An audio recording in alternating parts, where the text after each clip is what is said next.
Welcome to Opus Health, Tampa Bay's elite medical center, where we offer dental, vision, primary care, urgent care, alternative medicine, IV therapy, and more to come. Along with wellness, weight loss, hormone replacement therapy. We are open 7 days a week. You can reach us at 813-906-6737 or opushealth.org. We are located at 912 Channelside Drive in Tampa, Florida. You can book online or email us with any questions. This is Chris Williams, overall Classic Physique winner at Orlando Europa. And this is John Fernandez, men's physique overall winner at Orlando Europa. Today we're at Powerhouse, training back at FloridaPhysique.com. So the first exercise that we did was the wide grip pull-ups, and that one we usually do it for just the upper portion of the lats. Make sure that you get a full stretch on it, just to make sure that you stretch the whole muscle. Once you get up to the top, make sure you get a good squeeze on there.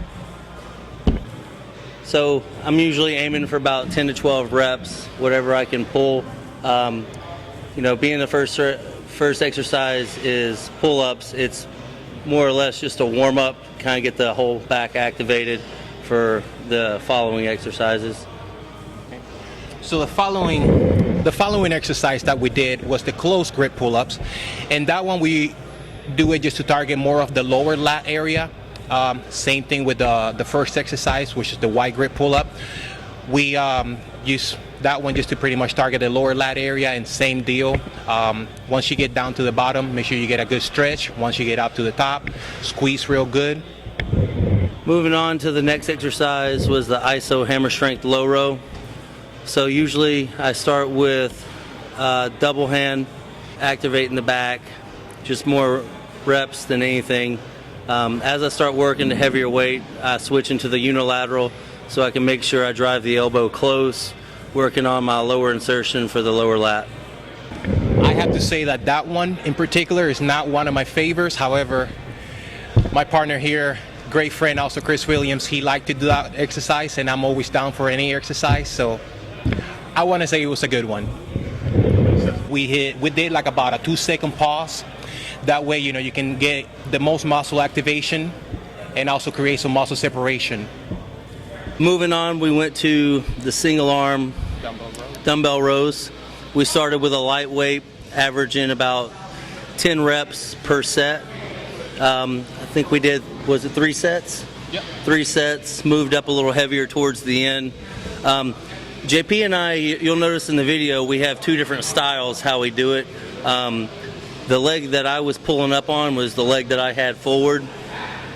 Specifically, the reason I was doing that was I have a hernia, so I'm trying to keep my core from engaging overly, and I put all the weight on my back inside leg that I was pulling with.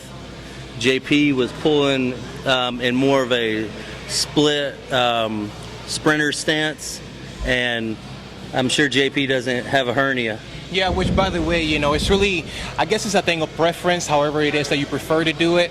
As long as you are getting, good range of motion, you're pulling with the muscles that you're supposed to be pulling with, not necessarily with your lower back.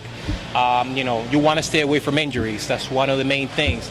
It doesn't really matter how much weight that you use, as long as you use, of course, good quality of movement, good range of motion. And I always like to throw in, a 1 to 2 second pause regardless. So after the hammer strength, and then moving to the single arm dumbbell rows, we went on to activate the shoulders. Being that this is pretty much our first upper body workout since the show, kind of tapped out the back already, so we moved on to shoulders, and we were doing cross hand cable raise, and then JP had rotated to what, behind the back? Correct. Yep. JP started behind the back, lateral raises. I feel like, once you get it behind your back, it's a little easier to get a full extension, especially getting your arm behind your back, which is actually, it will ignite or mostly, like engage the side of your delt, your medial delt. So that way, rather than doing it in front of you, you do it behind behind you, so that way, like I said, you know, you activate your medial delta a little better. You get a better stretch that way. After the lateral raise, we moved on to the focus curls, seated focus curls, one arm, and supersetted with hammer dumbbell curls. We averaged, but I was hitting about 3 sets, 10, and it was failure on the hammer. Now with that one, I want to point out one thing. You know, if you're not able to do, let's say 30 pounds, 50 pounds, whatever it is, you know, just make sure you stick with whatever weight that you can actually do. For many reasons, you know, one of those is like, you know, avoid injuries, and also like I'm always going to be preaching quality of movement. If you notice in the seated focus arm or seated focus curl, I was over exaggerating the turn of my wrist. The reason I was doing that was to kind of over exaggerate the peak of my bicep in the turn. A lot of times most people don't have really big arms, so you got to create the illusion. The best way to create the illusion is to create movement in your exercise movements. Little twists and turns with the wrist in certain exercises can bring out quality of muscle in the shape. So right now it's bodybuilding, so we're working on shaping our muscles. We're not weightlifters. Yep, it's not about powerlifting. Another thing that I might want to point out there is I think maybe towards the second or the third set I was getting fatigued. I started to get fatigued, and I might have been rocking back and forth a little bit. You know, that goes back to exactly what I was saying before. You know, if you need to lower your weight, lower your weight. Don't be an ego lift. This is Chris Williams. This is John Fernandez. Thank you for watching our back workout at FloridaPhysique.com.